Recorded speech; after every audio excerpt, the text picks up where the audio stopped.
नमस्कार, स्वागत है आपका। आप देख रहे हैं अपना उत्तर प्रदेश। मैं हूं आपके साथ अनाया शर्मा। शुरुआत करेंगे बुलेटिन के विस्तार से।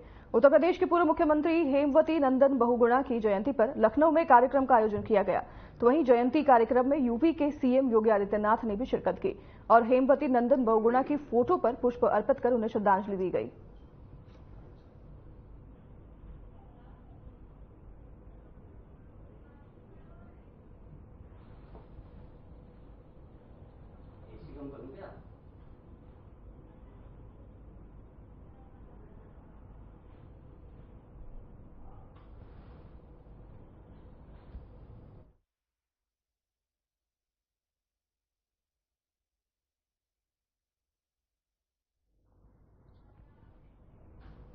समाजवादी पार्टी प्रमुख अखिलेश यादव ने कन्नौज लोकसभा से सपा प्रत्याशी के रूप में अपना नामांकन पत्र दाखिल किया।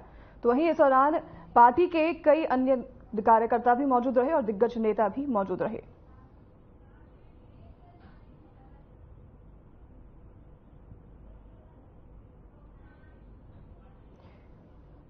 अखिलेश यादव ने अपना नामांकन भरा है। आपको अपने तस्वीर के माध्यम से अपने स्क्रीन पर दिखा रहे हैं। अखिलेश यादव ने लोकसभा चुनाव के लिए अपना नामांकन भर दिया है और इस दौरान पार्टी के कई दिग्गज नेता और कार्यकर्ता भी मौजूद रहे हैं।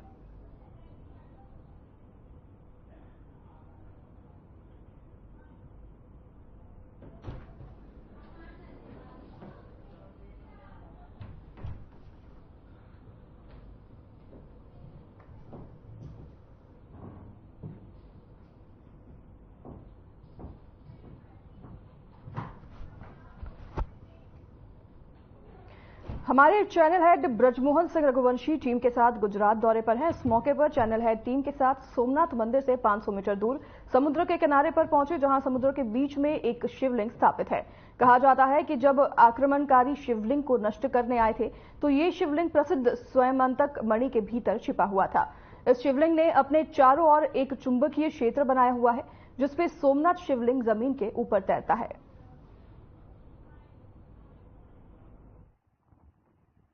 तो ये एक अद्भुत नजारा है। समंदर ये आप देख सकते हैं, सोमनाथ गुजरात में ये समंदर आप देख सकते हैं। महादेव का जो ज्योतिर्लिंग है यहां से मात्र उससे 500 मीटर की दूरी पे ये समंदर है। और हम यहां पे आपको एक ऐसा नजारा दिखा रहे हैं। भारतीय पत्रकारिता जब हम बात करते हैं आपसे, वो स्टूडियो नहीं है, वो सड़क भी नहीं है, वो ये नजारे हैं जिसको आप देख सकते हैं, जिसके लिए हम दिल्ली से सोमनाथ तक पहुंचे हैं। हमने आपके दर्शन भी कराए, हमने आपको तमाम यहां के बारे में बताया भी है। और यहां पे लाने का आपको मकसद ये जरूर मैं आपको दिखाना चाहता हूं। हालांकि हमारे वीडियो जर्नलिस्ट तो बहुत आराम से अपनी जगह पे खड़े, लेकिन आप समझ सकते हैं कि जो पत्रकारिता होती है वो भी इतनी आसान नहीं है। मैं समुद्र के लहरों के नजदीक है। मैं चाहता हूं एक बार जूम करके कृपया वो एक बार यहां पे वो बताएं और वो देखें यहां पे जिस प्रकार से समुद्र की जो ये लहरें हैं, आप इसको देखिए, ये कितनी जबरदस्त है लहरें यहाँ की। और कहीं ना कहीं मुझे लगता है कि स्वयं भगवान भी यहाँ पे आकर के उनको कहीं ना कहीं वो महसूस कर रहे हैं और इसलिए वो बताना चाहते हैं समुद्र की इन लहरों से। ये लहरें इतनी तेज हैं कि हमें यहाँ टिकने नहीं दे रही हैं। शायद वो ये बताना चाहती है कि आप हमारे बारे में शायद दुनिया को ना बताएं, लेकिन हम आपको बताएंगे जरूर। मैं चाहूंगा कि एक बार फिर से इस शिवलिंग के बारे में मैं आपको बता रहा था। अचानक जब लहरें आई तो हम थोड़ा पीछे हट गए। ये वो शिवलिंग है जहां बताया जाता है कि भगवान श्री कृष्ण जी के पैरों पे यहीं पर तीर लगा था।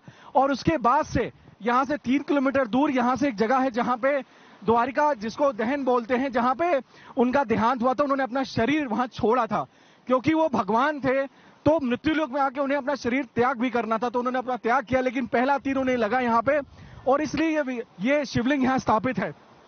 मैं आपको बताना चाहता हूं, हमारे देश की सुंदरता और अलौकिकता आप सिर्फ महसूस कर सकते हैं वहां दूर रह करके हमारे इस प्रोग्राम के माध्यम से, लेकिन अगर आपको इसका जीवंत अनुभव लेना है तो आपको यहां एक बार जरूर आना पड़ेगा। और आपको ये खास तौर से ये समुद्र की लहरें, ये कोई मालदीव्स नहीं है, ये कोई दूसरे बीचेस नहीं है, ये इस देश का बीच है, जिसको आप बीच कहने में भी मुझे थोड़ी सी इसमें कष्ट हो रहा है। ये बीच नहीं बल्कि वो समुद्री तट है, जिस तट पर आप भगवान के भी दर्शन कर सकते हैं और साथ में आप इसका एक पर्यटन का एक अलग अनुभव कर सकते हैं। तो मेरी आपसे विनती है देश में ही बहुत सारे धार्मिक स्थल हैं, पर्यटन स्थल हैं। पहले यहाँ के धार्मिक और पर्यटन स्थलों को आप पूरा करें, इसके बाद आप देश के बाहर जाएं। वीडियो जर्नलिस्ट रमेश जोशी के साथ मैं बृजमोहन सिंह रघुवंशी, सोमनाथ, गुजरात से। इस दौरान हमारे चैनल हेड बृजमोहन सिंह रघुवंशी सोमनाथ मंदिर से 500 मीटर दूर समुद्र के बीच पर पहुंचे, जहां श्रद्धालुओं से उन्होंने चर्चा की।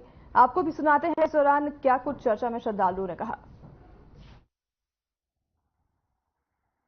तो हम पहुंच चुके हैं सोमनाथ मंदिर और जैसा कि आप देख सकते हैं मेरे पीछे ये बेहतरीन समुंदर का नजारा आप देख सकते हैं। और मैं आप सबको बताना चाहता हूं, हम लोग कोई बीच पर नहीं हैं, ना हम लोग यहाँ पे कोई ऐसे समुद्री तट के पास हम लोग यहाँ पे कोई मौज मस्ती करने आए। मैं सीधे चाहूंगा अपने वीडियो जर्नलिस्ट से वो देखे कि किस प्रकार यहाँ पे ये शिवलिंग है जो समंदर के बीच में है।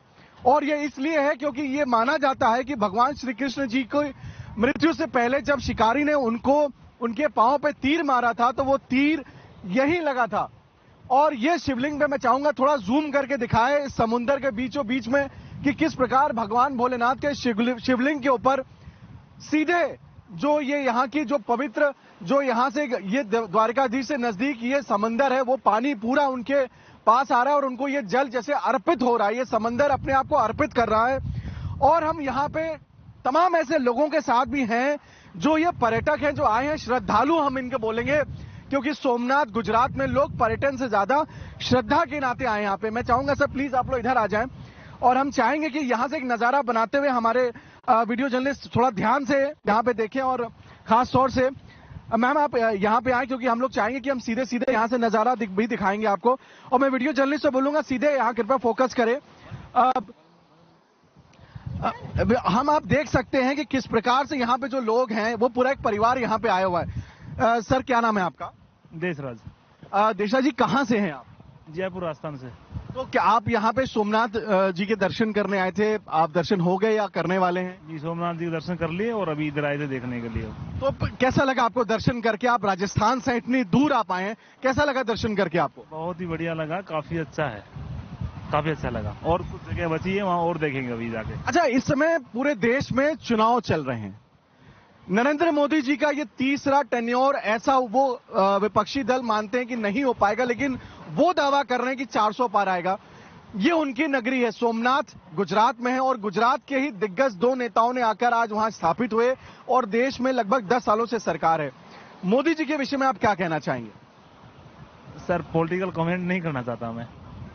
अगर मैं आपसे पूछें कि एक सरकार कैसी होनी चाहिए, किस प्रकार की सरकार होनी चाहिए, उस पर क्या आप कहना चाहेंगे? आप किसी भी राजनीतिक दल का नाम मत लीजिए, लेकिन कैसी सरकार देश में होनी चाहिए अगर मैं आपसे पूछूं तो क्या एडवाइस देंगे आप? सरकार ऐसी हो जो देश की प्रगति के लिए काम करे और जो गरीबों के लिए, शिक्षा के लिए, मेडिकल व्यवस्था के लिए अच्छा काम कर सके, ऐसी सरकार बननी चाहिए देश में। जो कुछ कर भी रही है तो उसी में और सुधार हो, वो अच्छी सरकार चली, ऐसा होना चाहिए। और हमें खासतौर से ये पूरा परिवार है जो आया हुआ है यहाँ पे दर्शन करने के लिए, और हम चाहेंगे कि एक बार हमारे वीडियो जर्नलिस्ट दिखाते रहें कि हम लोग समुंदर के नजदीक यहाँ पे मौजूद हैं। और ये सौभाग्य है, आमतौर से टेलीविजन मीडिया और जो पत्रकारिता है वो स्टूडियोज में या सड़कों पे है, लेकिन हम आपको सीधे समंदर के सामने आप यहाँ देख सकते हैं सोमनाथ मंदिर के समक्ष हम आपको यहाँ बातचीत करा रहे हैं। और खासतौर से ये पूरा परिवार जो हमारे साथ मौजूद है, मैं चाहूंगा वीडियो जर्नलिस्ट सीधे यहाँ फोकस करें। मैम क्या शुभ नाम है आपका? अंजलि। मैम कहाँ से आई हैं आप? यूपी मेरठ।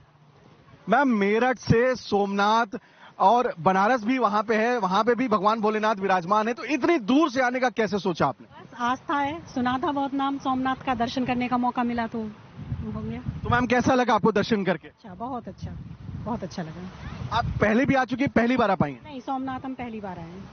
मैम यहाँ चुनाव हो रहे पूरे देश में, महिलाओं की भूमिका सबसे अहम होने जा रही है। हर पार्टी बात करती है कि मैं महिलाओं के लिए काम कर रही हूँ, मैं महिलाओं के लिए काम कर रही हूँ।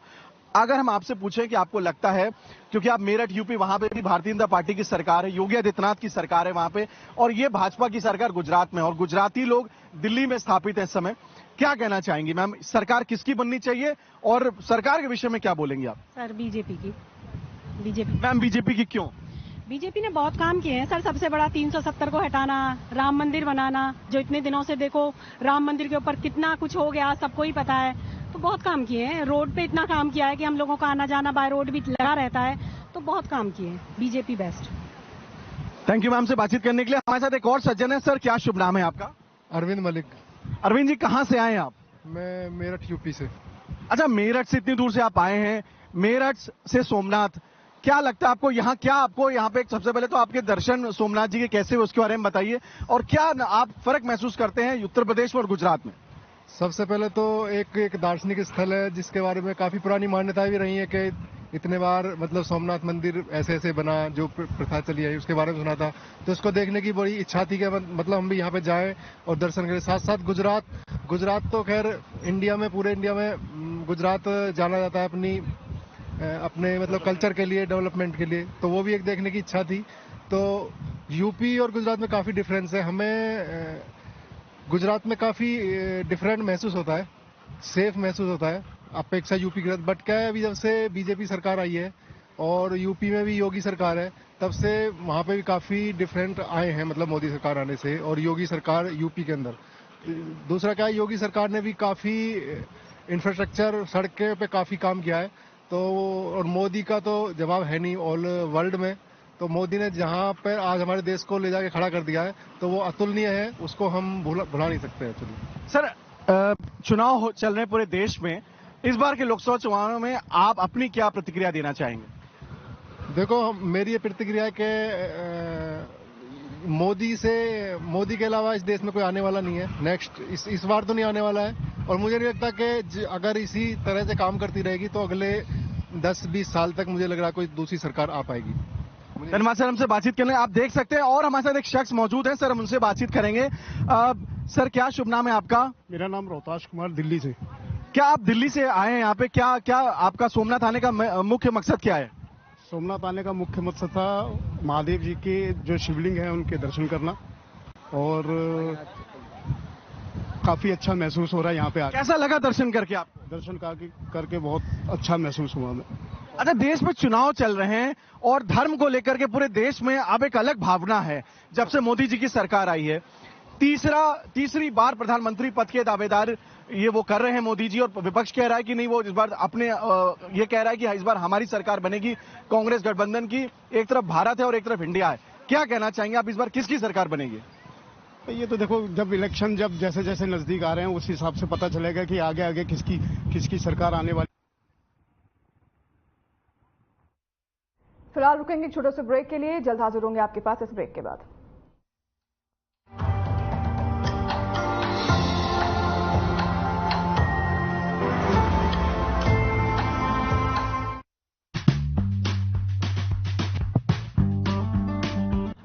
नमस्कार, मैं विपिन मालन, अध्यक्ष नोएडा एंटरप्रेन्योर एसोसिएशन। मैं अपने नोएडा गौतम बुद्ध नगर निवासियों से एक भावनात्मक अपील करने आया हूं, निवेदन करने आया हूं। प्रत्येक मतदान में हमारे नोएडा का नाम नीचे क्यों होता है? हम क्यों मात्र 48% पे रह जाते हैं? क्या हम इतने आलसी हैं? क्या हम सोते रहते हैं? या हमें अपने मत का क्या अधिकार है उसके बारे में पता नहीं है कि उसकी इंपॉर्टेंस कितनी है? लोकतंत्र का महापर्व है, लोकतंत्र का महाउत्सव है। आपको निकलना पड़ेगा। आप कैसे आंख बंद करके अपने घर में रह सकते हैं? कैसे आंख बंद करके आप अपने अधिकार से वंचित रह सकते हैं? नहीं रह सकते। आपको घर से निकलना पड़ेगा, अपने परिवार के साथ, अपने इष्ट मित्रों के साथ, अपने पड़ोसियों के साथ निकलकर भारी बहुमत से मतदान करना पड़ेगा, ताकि हमारे नोएडा का जो नाम है, मात्र 48% पे शर्म आती है। इस बार निकलो, मतदान करो और पहुंचा दो 70% से भी अधिक के ऊपर, ताकि हमारा नोएडा उत्तर प्रदेश में आर्थिक दृष्टि से तो सामने आई है, उन्हें ये लगे कि मतदान में भी ये जागरूक है। ये हमेशा नोएडियंस वो हैं कि जो हमेशा आगे निकलकर हर कार्य करते हैं। हम सोने वालों में से नहीं हैं, हम भागने वालों में से नहीं हैं। हमारे ऊपर भागने का आरोप लग रहा है, हमारे ऊपर सोने का आरोप लग रहा है, हमें कुंभकर्ण कहा जा रहा है। क्या आपको लगता है कि नोएडियंस कुंभकर्ण है? नहीं, जागो जागो जागो और भारी मोहब्बत से मतदान करो। धन्यवाद।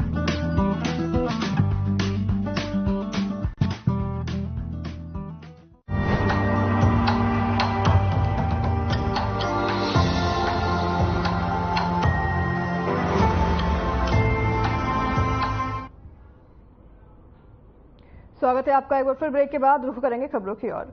हमारे चैनल हेड ब्रजमोहन सिंह रघुवंशी पूरी टीम के साथ इन दिनों गुजरात में हैं, जहां वे चुनावी समर के बीच लोगों से बातचीत कर रहे हैं और उनके मन को टटोलने की कोशिश कर रहे हैं कि इस बार जनता का रुख किस तरफ है।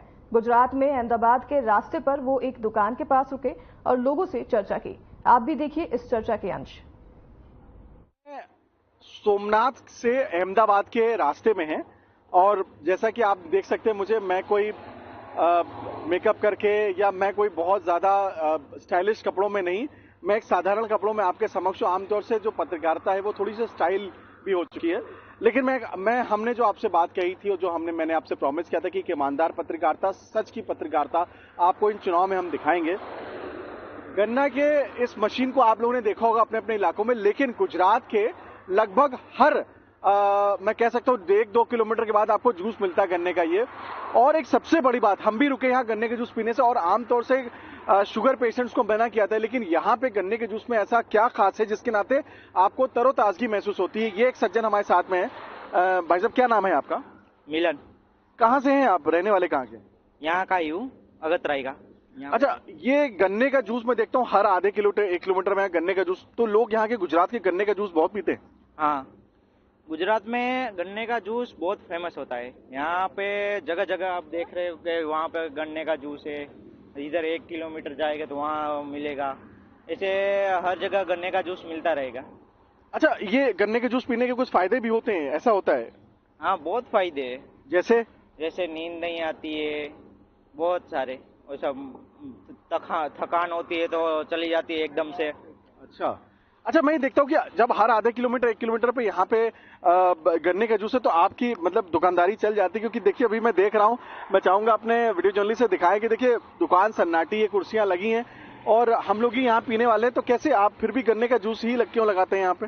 क्योंकि दुकान चल जाती है यहाँ पे? हाँ, चल जाती है, क्योंकि गन्ने का जूस होता है और बहुत सारे कस्टमर आके पीते हैं। उसके मतलब पीते पीते ऐसा मन कर गया कि कुछ खा ले या फिर कुछ मतलब पान बीड़ी का तो है, तो किसी को आदत होती है तो वो पी लेते हैं ऐसे गन्ने। अच्छा, एक बात मैं आपको बताते चलूं कि इस गुजरात को ड्राई स्टेट में संज्ञा में डाला गया। यहाँ पे नशाबंदी है, ड्रिंक्स आपको यहाँ पे शराब नहीं मिलती, तो ये भी है कि गन्ने के जूस से लोग अपने को वो वाला भी एक कहीं ना कहीं मजा जो है जो उनका जब उनको नहीं मिल पाता तो गन्ने के जूस से उसको बराबर करते हैं, ऐसा कुछ? हाँ, पीते मतलब शराब तो एकदम बंद ही है गुजरात में। गन्ने के जूस को लोग शराब की तरह पीते हैं, ऐसा क्या? नहीं, पीते नहीं है, बट बहुत सारे लोग मतलब मन करता है तो भाई वो शराब तो पी नहीं सकते तो गन्ने का जूस पी लेते हैं इसे। अच्छा, देखिए ये भी आपको गुजरात से सीखना पड़ेगा। आमतौर से हमारे उधर से मेरा तात्पर्य कि दिल्ली या उसके आसपास के क्षेत्रों में, पंजाब हरियाणा में अगर उन्हें लगता है कि अगर अगले दिन ड्राई डे है तो पहले से अपनी गाड़ी में ड्रिंक भर लेते हैं, वो बिना दारू के शराब के नहीं रह पाते। लेकिन गुजरात में एक चीज क्या है कि अपने स्वास्थ्य का भी लोगों को ध्यान है और जो एक नीति बनाई गई है इस प्रदेश के हित के लिए, उसको देखते हुए लोग शराब नहीं अगर उनके लिए बंद है सरकार की तरफ से तो लोग उसके बदले गन्ने का जूस या कोई ऐसी चीजें शीतल पेय पीते हैं जिससे कम से कम उनकी वो जो अंदर की जो तलब है वो भी दूर हो सके और साथ में शरीर भी ना खराब हो। अच्छा, एक बात और, यहाँ पे कैश इस्तेमाल करते हैं या आपको जो कैसे आप डिजिटल मनी को इस्तेमाल करते हैं? हाँ, हम दोनों चीज यूज करते हैं, क्योंकि पान का गल्ला होता है तो बहुत सारे लोगों के। कहाँ पेटीएम का आपने कहाँ लगाया? यहाँ पे कोई आपने बनाया? मैं चाहता हूँ एक बार आप में हमारे साथ आइए। देखिए, मैंने ये सवाल इसलिए इनसे पूछा कि हम बहुत एक मैं चाहता हूँ वीडियो जर्नलिस्ट दिखाएं, यहाँ पे हम बहुत डेवलप वाले किसी जगह पे नहीं रुके हैं, रास्ते में है ये इस जगह का नाम क्या है? अगतराई। अगतराई ये जगह है, ये बड़ा डेवलप नहीं है। लेकिन देखिए, गुजरात में जो डिजिटल इंडिया की मोदी जी बात करते हैं ना, वो सबसे पहले उन्होंने अपने गुजरात में लागू करवाया है और गुजरात में ज्यादा है। और आप देखिए, ये यहाँ पे जीपे भी है और गूगल पे, यानी कहीं ना कहीं आप देखिए डिजिटल मनी को भी लेकर, जो अक्सर शहरों में लोग कहते हैं कि नहीं हमें तो कैश चाहिए, जब गांव में डिजिटल मनी मौजूद है तो आप शहरों में क्यों नहीं इस्तेमाल करेंगे? यानी कि इंडिया जो है जब इंडिया जो डिजिटल इंडिया की बात थी वो भी गुजरात से आपको उसका बहुत बड़ा प्रमाण देखने को मिलता है। और ये आपने चाय वाय भी बनाते हैं गन्ने के जूस के अलावा? अच्छा, चाय भी बनाते हैं, ये जो हमारा आदमी है वो चाय भी बनाता है और सब दोनों की चीजें। तो आप देखिए यहाँ पे चाय, क्योंकि चाय वाले का तो ये प्रदेश है, चाय वाला तो प्रधानमंत्री है, तो चाय जैसे मैंने आपसे बताया चाय तो आपको सब पूरे गुजरात में मिलेगी ही मिलेगी।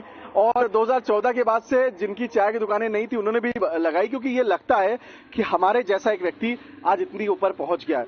अब एक असली मुद्दे पे जिसके लिए हमने इतनी बड़ी चर्चा की, हम इतना देर से यहाँ पे खड़े हैं, उस पे हम लोग आते हैं। अब ये बताइए कि इस बार चुनाव हो रहे हैं पूरे देश भर में, मोदी जी कह रहे हैं मैं तीसरी बार आऊंगा, दूसरे नेता नगरी कह रहे हैं कि नहीं वो नहीं आएंगे। जो है आपका क्या मानना है? गुजरात के हैं लेकिन ईमानदारी से बताइएगा, गुजराती होने के नाते उनका सपोर्ट मत करिए, लेकिन सच्ची बात बताइए क्या होने वाला है इस बार चुनाव में?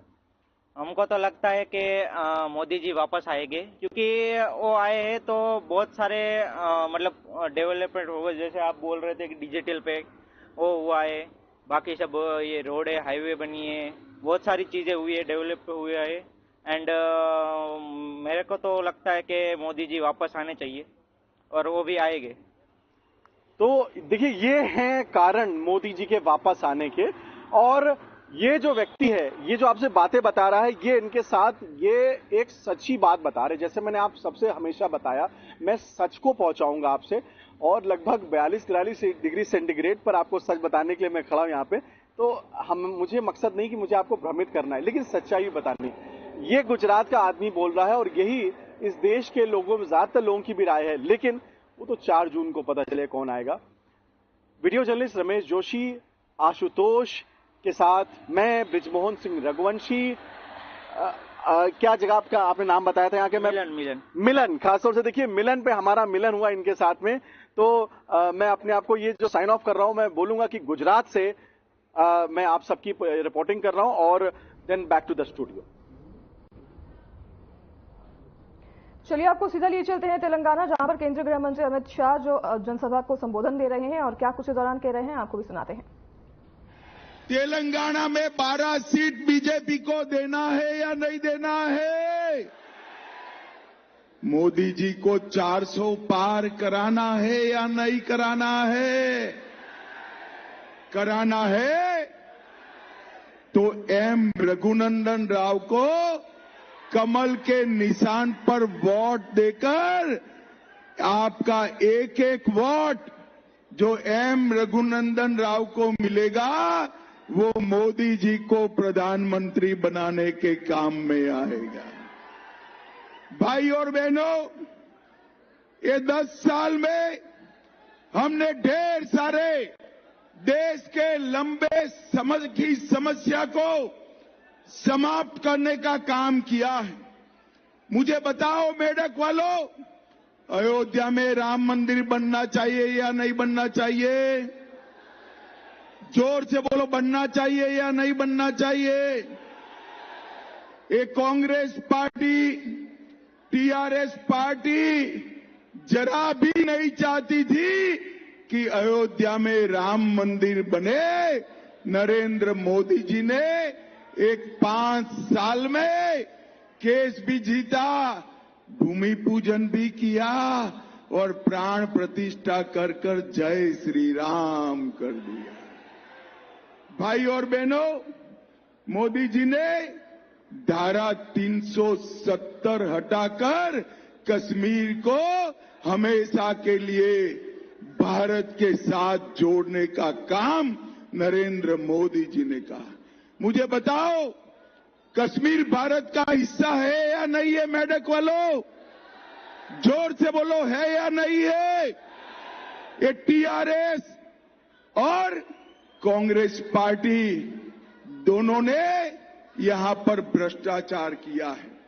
भाई और बहनों, इतने कम समय में कांग्रेस पार्टी ने तेलंगाना को दिल्ली का एटीएम बनाकर रख दिया है।